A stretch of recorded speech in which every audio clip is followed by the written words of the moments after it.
All right, today we're going to be using Gauss elimination to solve this system of equations.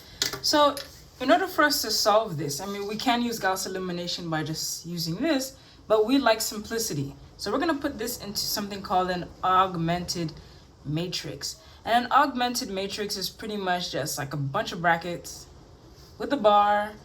On this side of your bar are going to be the answers that come after the equal sign. And on this side of the bar are going to be the corresponding coefficients. And I'll talk about what corresponding coefficients are. So let's say in this we have three variables. We have A, we have B, we have C. We're going to dedicate a column for each letter, A, B, and C. All right. Now, let's see in problem 1. In the A spot, we have nothing, so we're going to put 0. In the B spot, we have a coefficient -2, so we're going to put -2. And in the C spot, we have a 3, so we're going to put a 3. Now, for the next row, we have a 3 in the A spot, or the coefficient is 3. We have a 6 in the B spot. We have a -3 in the C spot. And then we have a 6 in the A spot.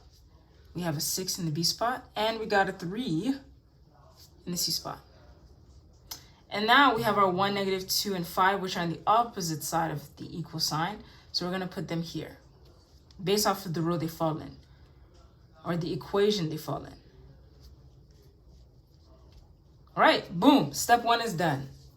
Now, we are using Gauss elimination, and our ultimate goal is to get a matrix, and this is going to look very strange, but that looks something like this. An echelon. An echelon is like a staircase form, in which on the bottom of the staircase we have a bunch of zeros, or generally, a bunch of zeros, and we have probably some other numbers here. It could be zeros, but any number here is okay, as long as you have one number within the diagonal, like this, like a staircase. But it will make more sense as we actually go and solve it. So in order for us to do this, we have to try to find a way to turn these three numbers here into zeros so that we can get this nice staircase formation. Now, how can we do that? We have to apply 3 main row operation. So number 1, we can switch the rows. Okay. Number 2, we can multiply rows by some sort of non-zero number.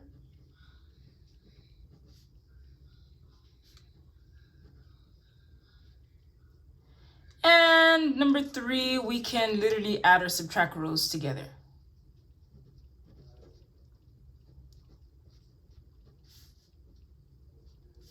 And this may get a little bit complicated because it will require us to, multiply or divide sometimes, but essentially this is it.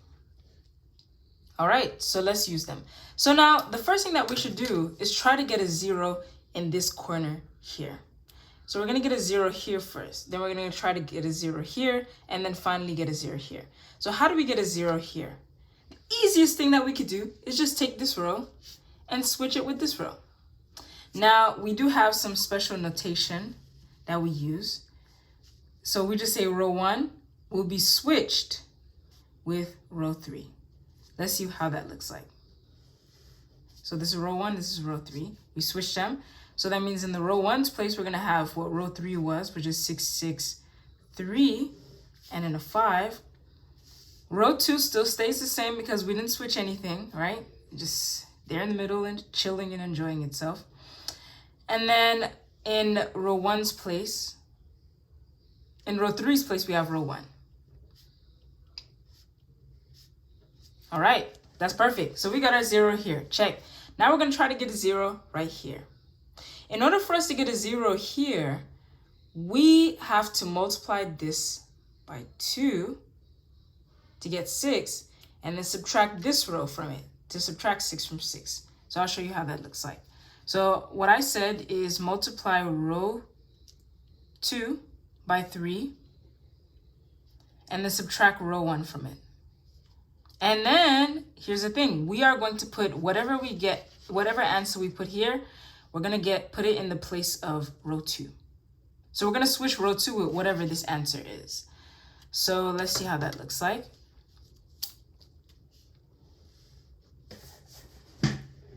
right, so we do, not 3, sorry, 2. We multiply row 2 by 2. All right, so, okay, so 2 times 3 is 6. But before we do that, actually, this is the easiest thing to do. Just write out the rows that will not change, so you get at least some numbers on the paper. This is a trick that I always forget sometimes, but it's very helpful. All right, now we're just gonna fill in the row that's missing. So we have 2 times 3 is 6. 6 minus 6 is 0. 2 times 6 is 12. 12 minus 6 is 6. Negative 3 times 2 is negative 6. Negative 6 minus minus 3 is negative 9. And then we have negative 2 times 2, which is negative 4. Negative 4 minus 5 is also negative 9. Now we got a 0 in this place. Now we want to get a 0 in this place. So what we can do is multiply this row by 3. Multiply this row by 3 and add row 2 to it. So let's try that out. So I said 3 times row 3 plus row 2, and we're going to put whatever answer we get here in the place of row 3. Let's see what that does. Now remember, you write the answer out for the rows that are not going to change. So row 1 and row 2 are not going to change. So we have 6, 6, 3, 5. And then row 2 stays the same too. So 0, 6, negative 9, negative 9. And now let's apply the operation. So 3 times negative 2 is negative 6. Negative 6 plus 6 is 0. Oh, I forgot this one. 3 times 0 is 0. 0 plus 0 is 0. Now, 3 times 3 is 9. This is very interesting. 9 plus negative 9 is 0. And then we have 3 times 1 is 3. And then 3 minus 9 is negative 6. See, it's quite strange. Why is that quite strange? Well, we do have our nice staircase fashion right here. But generally, when we have this staircase formation, if you go further on, sometimes people would like to ensure that there are leading ones in each row, which means that you divide this row by 6 to get a 1 here, this row by 6 to get a 1 here. So you know your A is going to be something, your B is going to be something that's with a 1, and then your C is going to be something. But since we're doing Gauss elimination, that's not necessary. We just want this nice staircase formation. But there's something that we have to know. Whenever we have 0 here, and there's a number on this side, that means that there are no solutions. Or in other words, this system is inconsistent. Inconsistent. And that's it. So this is how you would apply Gauss elimination. But I can do another video showing you how we can identify what the solutions are based off of how or what the last row is within a matrix after Gauss elimination. But so far in this question, there's no solution. And that's it.